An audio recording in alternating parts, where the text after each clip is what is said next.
Begini ya, ini kan fikih sosial ya. Saya jawab, ini memang harus pakai fikih, nggak pakai rasa. Saya ulang lagi, pakai fikih, nggak pakai rasa.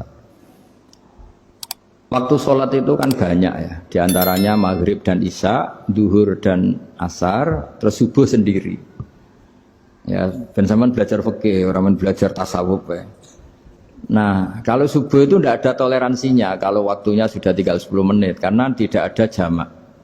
Ya, tidak ada apa? Jamak. Sehingga misalnya kalau kamu ngojek waktu tinggal 10 menit ya harus sholat.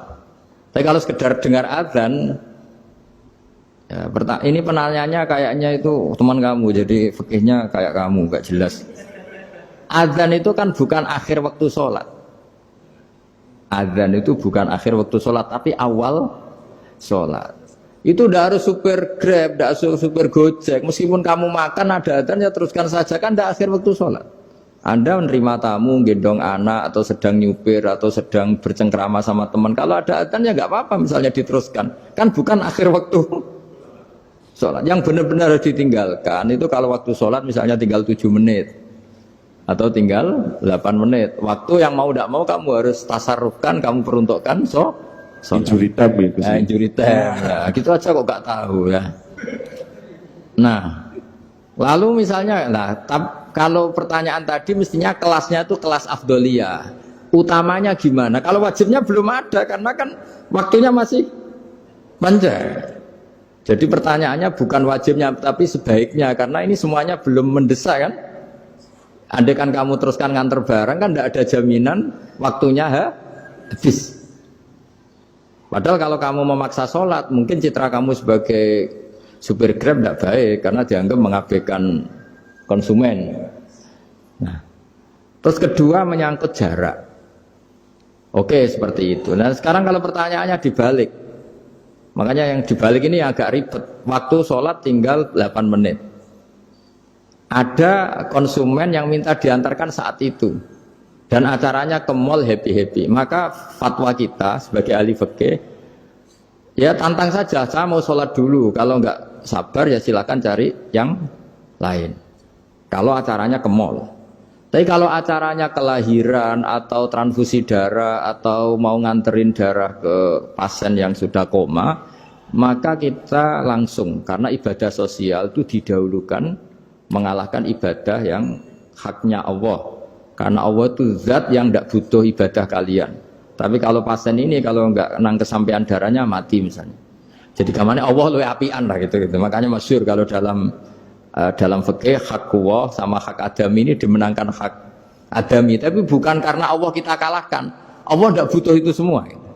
Jadi dikalahkan tapi bukan karena kalah, justru karena tidak butuh. Ya ibarat gini lah, Allah itu saking baiknya. Baiknya Allah kan pasti di atas orang tua kita. Itu pasti ulang lagi. Baiknya Allah pasti di atas orang tua kita. Orang tua kita saja baik, apalagi Allah. Misalnya orang tua kamu butuh uang 5.000. Adik kamu butuh uang 5.000. Adik kamu yang kecil atau ya.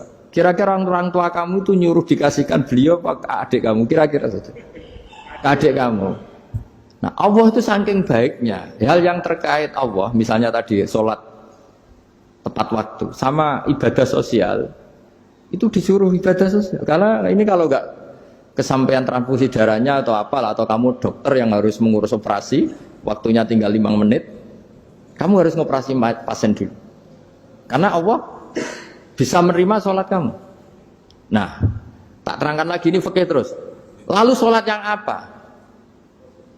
Kalau sholat itu antara maghrib dan isya dan nanti yang terlambat itu maghrib, kita ngikuti ulama yang mengatakan jika ada darurat maka maghrib dan isya boleh dijamak meskipun tidak atas nama pergi.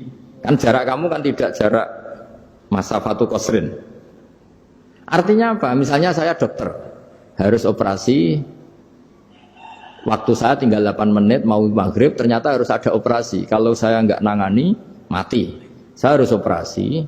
Dan nanti waktu saya maghrib habis itu tidak harus dikatakan qadha atau yang mengeluarkan maghrib dari waktunya. Bisa saja menurut ulama dianggap boleh dijamak takhir dengan isya. Karena kondisinya masih waktu jam'in.